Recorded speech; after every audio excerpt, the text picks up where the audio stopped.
안녕하십니까? 역사의 길을 따라 오늘의 우리를 비추어 보는 시간입니다. 한 나라의 운명은 그 나라를 이끌었던 지도자들의 철학과 비전에 의해 결정되곤 합니다. 오늘 우리는 대한민국 번영의 초석을 놓았지만 동시에 오랜 시간 논란의 중심에 서 있었던 한 인물, 바로 이승만 대통령에 대해 이야기하고자 합니다. 이 이야기가 어둠 속 등불처럼 누군가의 마음에 닿을 수 있도록 여러분의 구독과 공유는 지혜를 나누는 선한 발걸음이 될 것입니다. 이 영상을 보시는 모든 분들의 가정에 하나님의 은총이 가득하기를 기도합니다. 오늘날 대한민국은 세계가 인정하는 경제 대국이자 문화 강국으로 우뚝 섰습니다. 불과 70여 년 전 전쟁의 잿더미 위에서 세계 최빈국이었던 나라가 어떻게 이런 기적을 이룰 수 있었을까요? 그 해답의 가장 중요한 열쇠 중 하나는 바로 한미동맹입니다. 그리고 이 동맹의 초석을 다진 인물이 바로 이승만 대통령입니다. 많은 분들이 이승만 대통령을 떠올리면 독재자, 3. 15 부정선거, 4. 19 혁명과 같은 부정적인 이미지를 먼저 생각하실 겁니다. 물론 그의 통치에는 분명한 과오와 그림자가 존재합니다. 역사는 공과를 모두 평가해야 합니다. 하지만 우리가 그 그림자에 가려 그의 위대한 업적과 선지자적 통찰력마저 외면하고 있지는 않은지 오늘 이 시간 함께 돌아보고자 합니다. 우리가 몰랐던 첫 번째 사실, 이승만 대통령은 극우가 아닌 오히려 시대를 앞서간 개혁가였습니다. 1949년 그가 단행한 농지개혁은 대한민국의 역사를 바꾼 위대한 결정이었습니다. 당시 한반도 인구의 80%는 땅 한 평 없는 소작농이었습니다. 지주들의 땅을 빌려 평생 일해도 가난을 벗어날 수 없었습니다. 이러한 상황은 공산주의 사상이 쉽게 파고들 수 있는 비옥한 토양이었습니다. 이승만 대통령은 내 땅이 있어야 국민이 나라를 지키고 공산주의에 맞설 수 있다고 믿었습니다. 그래서 그는 삼정보, 즉 약 9,000평 이상의 토지를 가진 지주들의 땅을 국가가 유상으로 매입하여 땅 없는 농민들에게 유상으로 분배했습니다. 농민들은 당장 돈이 없었기에 5년간 농사를 지어 수확물의 일부로 땅값을 갚아나가게 했습니다. 이는 오늘날의 기준으로 본다면 아파트 한 채 이상 가진 사람의 집을 국가가 강제로 사들여 집 없는 사람에게 나눠주겠다는 것과 같은 매우 급진적인 정책이었습니다. 지주들의 엄청난 반발이 있었지만 그는 단호했습니다. 이 개혁 덕분에 대다수 국민이 자기 땅을 소유한 자영농이 될 수 있었고, 이는 25 전쟁 당시 공산주의의 유혹으로부터 대한민국을 지켜낸 정신적 버팀목이 되었습니다.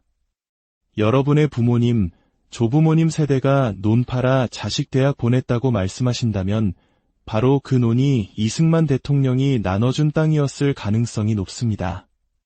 이것이 과연 극우 지도자의 모습일까요? 두 번째, 그는 국제 정세를 꿰뚫어본 선지자였습니다. 이승만 대통령의 통찰력은 그가 남긴 저서와 연설에 놀라울 정도로 정확하게 드러납니다.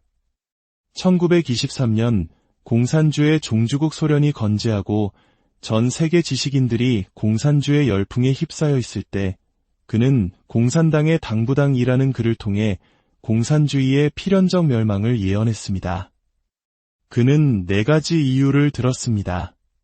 첫째, 사유재산을 부정하기에 누구도 열심히 일하지 않아 모두가 가난해질 것이다. 둘째, 기업가를 부정하기에 혁신이 사라져 발전이 없을 것이다.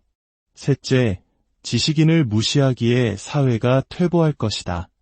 넷째, 종교를 탄압하기에 인간의 영혼이 파괴되고 사회가 타락할 것이다. 그의 예언은 정확히 67년 뒤 1990년 소련의 붕괴로 증명되었습니다. 그의 예언은 여기서 그치지 않았습니다. 1941년 미국이 아직 2차 세계대전에 참전하지 않고 있을 때 그는 저펜 인사이드 아웃이라는 책을 통해 일본이 머지않아 태평양을 건너 미국을 공격할 것이라고 예언했습니다. 당시 미국인들은 아무도 믿지 않았지만 불과 6개월 뒤 일본은 진주만을 기습했습니다. 이 책이 베스트셀러가 되면서 이승만은 미국 정계의 단순한 독립운동가가 아닌 국제정세를 꿰뚫어보는 전략가로 이름을 알리게 됩니다.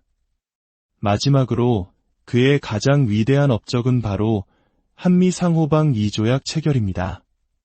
1953년 6.25 전쟁이 휴전으로 끝나자 세계는 유엔군이 철수하면 신생 대한민국은 곧바로 북한과 중공에 의해 적화될 것이라 예상했습니다. 모두가 절망할 때 이승만 대통령은 홀로 미국의 아이젠하워 대통령을 설득했습니다. 그는 반공포로 석방이라는 초강수를 두며 미국을 협상 테이블로 끌어냈고 마침내 한미상호방 2조약을 체결하는 데 성공합니다. 그는 이렇게 말했습니다. 세계에서 가장 강한 군사력을 가졌지만 남의 영토를 침략할 야욕이 없는 나라, 그 미군을 우리나라에 주둔시킨다면 우리 후손들은 전쟁 없는 평화로운 땅에서 살게 될 것이다. 이 예언 또한 지난 72년간 한반도에서 전쟁이 일어나지 않음으로써 완벽하게 증명되었습니다. 튼튼한 안보라는 울타리 안에서 대한민국은 경제 발전에만 집중할 수 있었고 마침내 국력 세계 6위의 기적을 이뤄낸 것입니다. 이처럼 이승만 대통령은 대한민국이라는 집을 짓고 공산주의라는 비바람을 막아줄 한미동맹이라는 튼튼한 기둥을 세운 건국의 아버지였습니다. 그런데 위대한 유산이 지금 뿌리째 흔들리고 있습니다. 72년간 대한민국의 평화와 번영을 지켜온 한미동맹이 전례 없는 위기를 맞고 있습니다. 최근 한미정상회담 이후 대한민국 정부는 서명할 필요도 없을 만큼 성공적인 회담이었다고 자평했습니다. 하지만 얼마 지나지 않아 드러난 진실은 우리 돈으로 500조 원에 달하는 천문학적인 금액을 미국에 현금으로 지불해야 한다는 충격적인 내용이었습니다. 이것이 과연 성공적인 외교입니까? 국민의 알 권리를 무시하고 한 달 넘게 진실을 숨긴 것이 정직한 지도자의 모습입니까? 문제는 여기서 그치지 않았습니다. 중국의 전승절 기념식, 트럼프 대통령이 반미연대라고 규정한 그 자리에 서방 선진국 지도자는 단 한 명도 참석하지 않았습니다. 그런데 대한민국의 국회의장이 버젓이 그 자리에 참석했습니다. 불과 며칠 전 미국 대통령 앞에서 한미동맹은 굳건하다고 말해놓고 뒤돌아서는 미국의 적들과 손을 잡는 모습을 보인 것입니다. 여러분이 미국 대통령이라면 어떤 생각이 드시겠습니까? 이것은 신뢰의 문제이며 배신의 문제입니다. 그 결과는 참혹했습니다. 바로 다음 날 미국 조지아주에서 일하던 우리 근로자 300여 명이 장갑차까지 동원된 작전으로 체포되어 쇠사슬에 묶이는 외교 역사상 전례 없는 수모를 겪어야 했습니다. 이것이 과연 우방국에 대한 대우입니까? 한미동맹이 굳건하다면 일어날 수 있는 일이었을까요? 역사에 우연은 없습니다. 원인 없는 결과는 없습니다. 지금 대한민국이 겪고 있는 외교적 고립과 경제적 위기는 동맹의 가치를 가볍게 여기고 신뢰를 저버린 당연한 기결일지도 모릅니다. 이승만 대통령은 이미 1946년 모두가 좌우합작을 외칠 때 홀로 공산주의자들과는 대화가 통하지 않는다며 남한 단독정부 수립을 주장했습니다.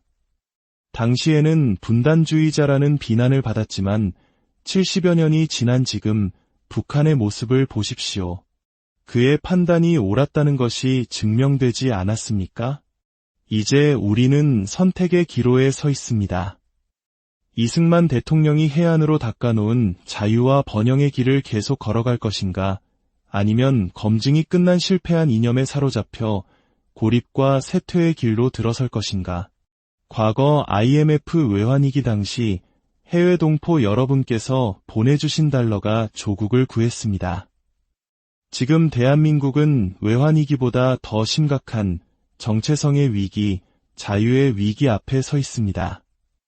72년 전 한 지도자의 위대한 결단이 이 나라를 구했듯이 이제는 깨어있는 우리 국민 한 사람 한 사람의 현명한 판단이 대한민국의 미래를 결정할 것입니다. 역사의 진실을 바로 보고 우리 선조들이 피와 땀으로 지켜온 이 위대한 대한민국을 우리 후손들에게 자랑스럽게 물려줄 수 있기를 간절히 소망합니다. 부족한 저의 긴 이야기 끝까지 경청해 주셔서 진심으로 감사합니다.